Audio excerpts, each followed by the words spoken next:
So I made a few adjustments to my carburetors on my 1988 750U Virago motorcycle.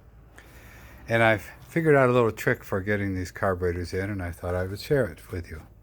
So first you get on this side over here, I clamped a 12-inch gap Irwin quick grip. You can use anything, but you need about a 12-inch gap. If you have a longer one, it'll probably be a little easier because it's right at the end of this gap. And I just squeezed this just in to where that's just seated just a little bit right there. And there that is. Still not the simplest thing, but I'm getting old and I just don't have the force. I can pull the carburetor, but I just don't have the strength. So then I start squeezing this guy in a little bit with the clamp. And what we find is, look at the light. It's trying to go, but see how it's kind of overlapping there? So, right there, it's not quite seating. So what I'm going to do now is go to the other side. I think this is how I did it yesterday. I've been doing this every day for a while, trying to get this adjustment right.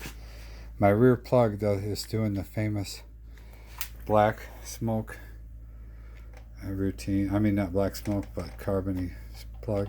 See how that's just pulling it right in there? Nice. Now that's up there. I'm going to just readjust this a little bit. Sorry for my low-tech features here. Now, of course, I already tightened this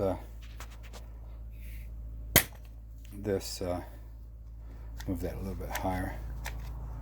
I already tightened this manifold bolt here, and I haven't done the back one because the carburetors aren't seated yet. But that one is pretty well seated right there. Now on this side, you still have to play with it and then try to use a little bit of a spoon pry bar or something. But it sure makes the job a lot easier if I can just hold steady pressure on that while it's trying to go in. This one's really trying to go. And then I'll just get what I've been doing is probably a bit of a no-no, but I've been just using a screwdriver there. Oh, well, oh yeah, there it is right there. So I'm going to take this right here and just pry this guy a little bit to help it out. That's where it's trying to stop. And right there, of course I put silicone on first to make the task a little easier. But really I think if I put enough pressure on there at this point, they'll probably suck right in. But do this too much, I might wind up getting some new boots. Alright, I'm going to try to just pull that in now. Sorry, I'm trying to work alone and hold the light and do this at the same time. Now, it's still got a little bit of a pressure there. Anyway, that'll give you an idea, and I'll come back in a minute here, so I'll pause. Okay, I'm back. I think this is working. So now you can see I just used this flat blade screwdriver to just gently pry that back around. And now if you keep your eye on that boot, I'm just going to squeeze this clamp a couple times, and in it goes right where it should be.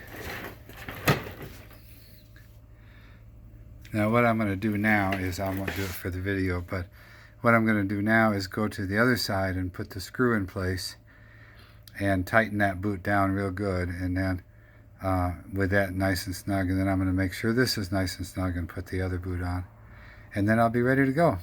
And hopefully I got this thing this time and it'll run like a top. Thanks for watching. Hope you enjoy. Bye.